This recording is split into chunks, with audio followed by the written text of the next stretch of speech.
Next up, we have linebacker Josiah Trotter. Questions for Josiah? Greg? So Josiah, let's get the bad stuff out of the way first. The injury, you know, how you did go walk through how it happened. Did you know right away it was serious, and how devastating is it? Pretty quickly you realize your season's probably over. Yeah, I mean, when it happened right away, I knew it was pretty bad. Just for my senior year of high school, I had injured my knee as well, which put me out for quite a bit of time. But yeah, once it happened, I kind of knew, and then I didn't know exactly maybe what it was or whether MCL or ACL, just because I know in high school I had an MCL injury. And then once I got the MRI and they kind of told me everything that happened, then I knew it was pretty bad. And then especially going out to LA to get the surgery done, just a lot more that happened that we didn't really know beforehand. And yeah, it was pretty hard injury. Pretty devastating at the time. Looking forward to the season, but everything happens for a reason. What did you do when you're not playing? Coaches talk you were in meetings a lot. You were tuned in even though you couldn't get on the field. So, what were you involved in? Yeah, I know. Biggest thing, especially Coach Coons, he wanted to just make sure I was still involved. Still learning the playbook, and then just still growing mentally, even though I couldn't be out there physically, and just watching film from just week to week on our opponents, just being in meetings, asking questions, being in there, being talkative, and then just answering questions he had for me. And every week he would try to set apart time for me and him, just go in there, watch film on just what I thought, what I saw on different plays that we had, and just making sure I was still in tune mentally with the game.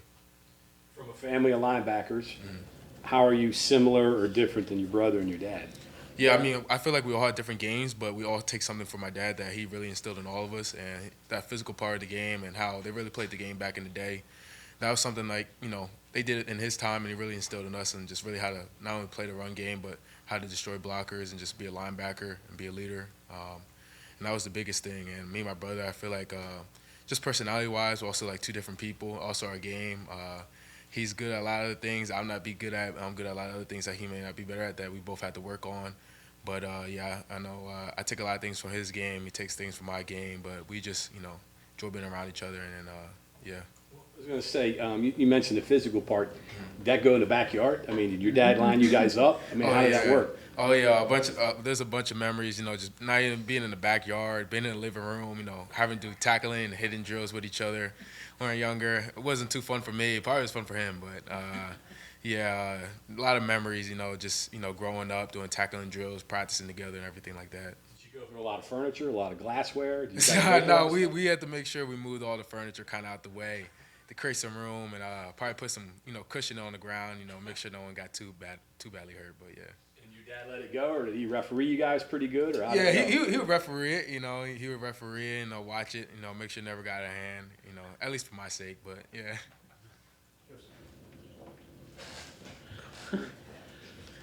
Do you remember seeing your dad play? And did you appreciate that I'm a kid walking around an NFL locker room? Oh, yeah. I mean, when I was younger, I didn't really remember as much. I was real young. I know, especially by the time when he retired, I was probably around the time when I kind of remembered it. Only really vivid memories when he was with the Buccaneers, one game there. But I was really young at the time. But after the when he retired, being around the locker room a little bit after that, when he would go back to facilities or games. But really appreciated when I was young just to be there. But really just as a kid, you're just seeing a lot of older guys you look up to and other players, and being at the games, kind of just mostly just being in the moment. Piece of advice he gave you, something you kind of live by as a player? Really just work ethic, how you just carry yourself every day. That's the biggest thing, and how you do everything. And just making sure whatever you do, just make sure you just leave your mark and your standpoint on everything, especially in practice, in games, whatever you do. What about Cole talking about you on the iPad and the studying part? Was that something he said, hey, listen, you got to get in the books, and you got to know your things, you're going to be a player? Yeah, no doubt. I mean, watching film, he always told us, but really watching film is really up to you, because he can always tell us to do it, but you could just stare at it blankly and then just let it run, really. But watching film and watching football is always something I just love to do, especially watching film. I feel like it really just gives you the answers to any test that you want and just sets you up for success. So watching film really wasn't a problem for me, and I feel like watching film and just going over plays, especially the good or bad ones, but mostly focusing on the bad ones, really helped me. You watch games with him a lot? Yeah, no doubt. When we were younger, we watched a good amount of football games. Try to also spend time outside of football, especially outside of football season. Just not always talking about football, but yeah, we watched games together. get in the weeds with you a little bit and talk about technique, or was it? Yeah. I mean, there'll be a few times we watching games and then like you see what the linebacker did right there, or like what could he have done better. So he's always constantly coaching us up, or sending us videos about something that he sees or something we should try, whatever the case is. Besides your dad, are there any former teammates of his or any peers of his from the NFL that you've kept in contact with that are like mentors to you? Oh yeah, I mean, there's a bunch. I mean, I met a lot of dudes. I mean, Brian Dawkins, one of the biggest ones. Brian Dawkins, that's like one of the biggest family friends. We've known him and his family for a very long time. And him and his wife always keep in contact with us. And, I really look up to Brian Dawkins. That's one of the other dudes like I like to watch, just from the standpoint of his not only mentality, but what he brought to the game. And just watching him and him also, knowing us from a young age, just talking to us and always helping us out and being there just for us as just like another person we can reach out to and talk to. What are you going to bring to this team? One, I hope is physicality. I want to just bring physicality, bring that, to West Virginia. And I feel like that's the reason why I was brought here. But also smarts, leadership. I want to be able to, allow my play to be able to describe itself, but also be that QB of the defense and be able to bring my guys together in the hard points or the good points of the game and just really just be able to change outcomes of games as well and be a playmaker. So two parts here. Firstly, so obviously you were here last year, but you weren't able to participate.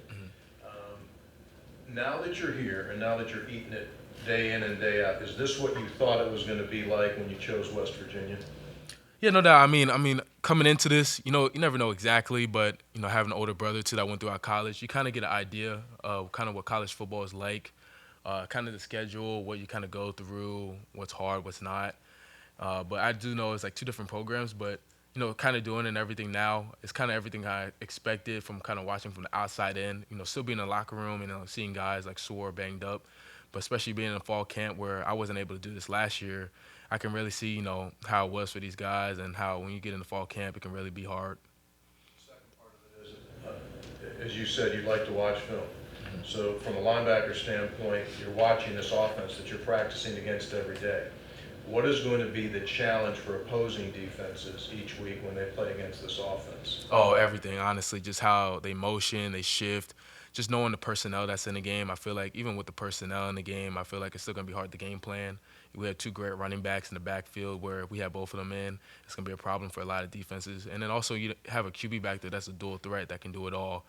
And that's going to be hard to game plan the passing game with the wide receivers that we have. And then also if he wants to take off, or even just run the ball. But, I mean, it's going to be pretty hard from the game plan, our offense, which honestly helps us a lot, getting ready for the season, for a lot of teams that we're going to play whose personnel could be pretty similar to our offense. So, I mean, it's really just not only helping us, but I feel like a lot of these defenses are going to have quite a bit of trouble in their hands. Got to ask you one more about your dad. Did you and your brother have to work at the car wash? No, we were pretty young. We were pretty young when the car wash was going on. I remember being over there, especially after school. We would go over there sometimes, and then I have to like practice on my counting and stuff like that. But I was real young. But no, we didn't have to do any detailing or anything like that. But when we got older, we did have to make sure we were washing his car and then the other cars. So he did have us washing cars and stuff as we got older. What's it like washing a guy's car who runs a car wash? I mean, you got to get in there. Oh yeah, no doubt. Especially when it's pretty hot out. But you really gotta get in there. He wanted to make sure it was perfect. He would send us back out there and redo it again if it wasn't good enough. But yeah. Tire black and hubcaps. Yeah. Make sure we vacuumed and everything. Yeah. Josiah, St. Joseph Prep. Planning on building a pipeline here? There's a couple guys here. Are you doing any recruiting work? Yeah, no doubt. Especially with Brandon Raymond that just came in. When he was in high school, just wanted to let his recruiting be his recruiting. But when he started getting serious, started talking to him a little bit, just tell him how it was here. But definitely a pipeline, especially of guys trying to get more as much as we can, depending on like who the coaches want. But yeah, definitely trying to make it a pipeline if it can happen. And back to the car stuff. Were you at Pocono a couple weeks ago? Say that again? Were you at Pocono a couple weeks ago? No. Didn't get to fire the engines? No, I wasn't there. No. Yeah.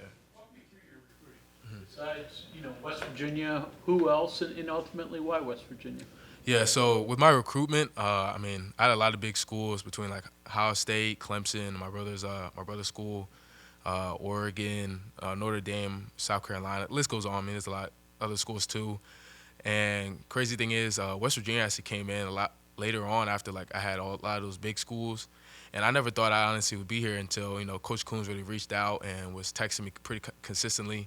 And I decided to talk to my dad, take a visit. And I wasn't the recruit to really look at logos and how big a school was. I wanted to go somewhere that really wanted me for me. I could fit within the scheme, the culture, and make a big impact. And he kept reaching out, and I took a visit, fell in love with it, and the scheme, the coaches, the area, and how the fans treated the team and what the WV logo really meant to West Virginia. And I love seeing like how Carl Joseph, Tavon Austin, a lot of those older dudes really made an impact on this team and this, the state.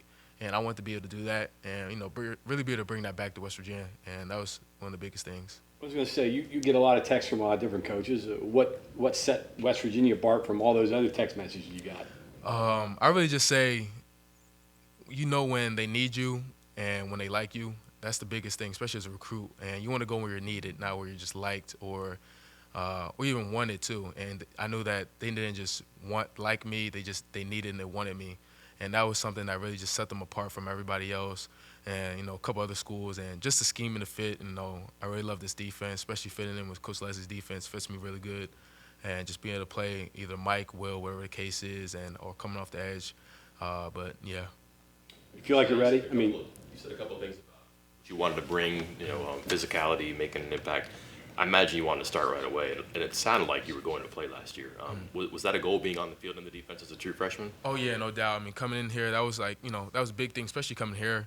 I wanted to be, make an impact right away, no matter what it was. And I had a chance to be able to compete for a starting job, and went sideways. I had other plans. Other plans happened, but got to restart and then come back this year and make a statement.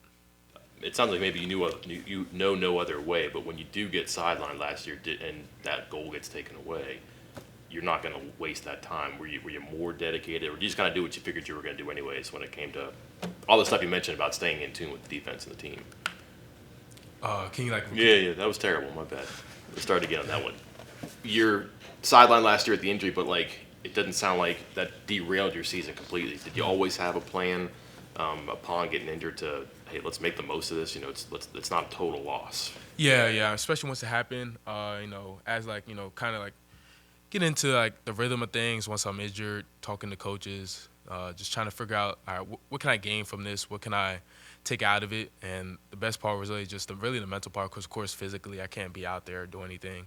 But it's really the mental part, and the only physical part I could really do was really lift and just get stronger for next year and just prepare my body, upper body wise and then lower body, and just really just get my body right. And that was really the biggest things, really. Josiah, you talked about watching film a lot. Has your dad given you any pointers now that you guys are going to have the tablets on the sideline of how to dissect that film and those things in real time during the course of a game? Have you all talked about that at all? So in high school, we actually had tablets too. So it was already kind of once I got to college, it was kind of weird because in high school, we're used to having the tablets on the sidelines at St. Joe's Prep. And then once I got to college, I kind of forgot that we don't have it anymore. But now that we have it, I'm kind of used to it already. So kind of already know what to look for and then how to kind of coach myself up if I see something on the tablets, whatever the case is. But yeah, I'm already kind of used to it from having it in high school. Are you giving pointers to other guys on the defense then of how they can take that information in real time? We haven't really got there yet. I know as we start to get closer, the coaches will really talk to us. But if there's anything I see, of course, I want to be there to help my guys, to give them any pointers, anything like that once we get there. But really just leaving that up to the coaches really at this point. Ask about the dynamic of being a former NFL All-Pro son thereof. I mean, everybody's dad's a hero, but I mean, you got film. When you looked at film of him, was there anything you saw among him that you wanted that you said, damn, he's pretty good? Yeah. Was there a play? I would definitely say in the run game, there's a bunch of plays where it's just dang, I mean, can't believe my dad did that. Because sometimes I just look at him as dad, especially when I was younger, but growing up and then, watching more of his highlights and everything like that, seeing a lot of the players that he went against and then, former players, just telling me how great he was, it's kind of dang. But there's a bunch of plays, honestly. I don't think I really have a specific play, but there's a bunch of plays where it's just dang, I can't believe he did that, It's a shadow. Yeah. Obviously you want to create your own identity Right. eventually as you go along. I mean, is that hard to do, or, because there are going to be a lot of people who compare you to him? Oh yeah, no doubt. I mean, I kind of embrace it at this point. You know, especially having my dad and then my brother who went to Clemson. You know, that's one of the big reasons why I wanted to also come here. You know, create a name for myself and do my own thing. A lot of people thought I probably would follow him to Clemson. You know, kind of team up with him, but I wanted to go somewhere else and kind of create my own name and path. And you know, no matter what, I mean, I'm always gonna have my dad and my brother, but I'm not afraid to be in anyone's shadow. But you know, I'm gonna create a name for myself. Has he ever told you the story about Really him good job. and Kevin Mathis getting in it? Say it again. Has he ever told you the story about him and Kevin Mathis getting in it and getting kicked out of the game? Oh yeah. I think he was talking about that story. I think maybe a couple weeks ago when I was back home about that story. But yeah, I never knew about that story until maybe I was like in 8th grade, and someone had told me about it. I was like, they never got kicked out of the game before. And then I asked him, he's like, yeah, I got kicked out before. And so, say again. Oh yeah, pregame warm-ups. I believe he said like we had some family that came to the game, and then next thing you know, he's getting kicked out and he's not playing, and then yeah. But that just demonstrates he meant business, right? Oh, And yeah, that's no kind doubt, of what yeah. he's passed on to you guys. Yeah, no doubt, yeah. Yeah. It sounds like your dad and your family did a really good job of balancing this so that you didn't have pressure, showing you how to play, putting you through some stressful, times, practices, things like that, but then things off the field too. Is that the case? Did that help you develop, do you feel like? Yeah, I think so too. I mean, just having my dad, with workouts. Also my brother, he set a great example for me just growing up, just how to work, how to handle your business, the consistency that it takes, and what it does to be great for him growing up. But also having my dad just to show us the hoops of what it takes to also be a pro, what you need to do, just the in and outs of everything. So it really just set a groundwork, but at the end of the day, it was really up to us if we really wanted to put the work in and really wanted it. And so really, we had to really put our foot first and really take care of everything. You mentioned a couple of off the field things that you and your family did with that, like besides the car wash. Anything stand out, or was that just really good time to be away from football? Yeah, it was just a good time to be away from football, especially when we're out of season. We try not to even talk about football. We just try to do everything else. Just try to enjoy each other, go to the movies, whatever the case is, and then just try to, one, just get our minds off of football, but also allow our bodies just to relax and just, take a break from it, because at the same time, as much as we love it, we also need a break from it at the same time.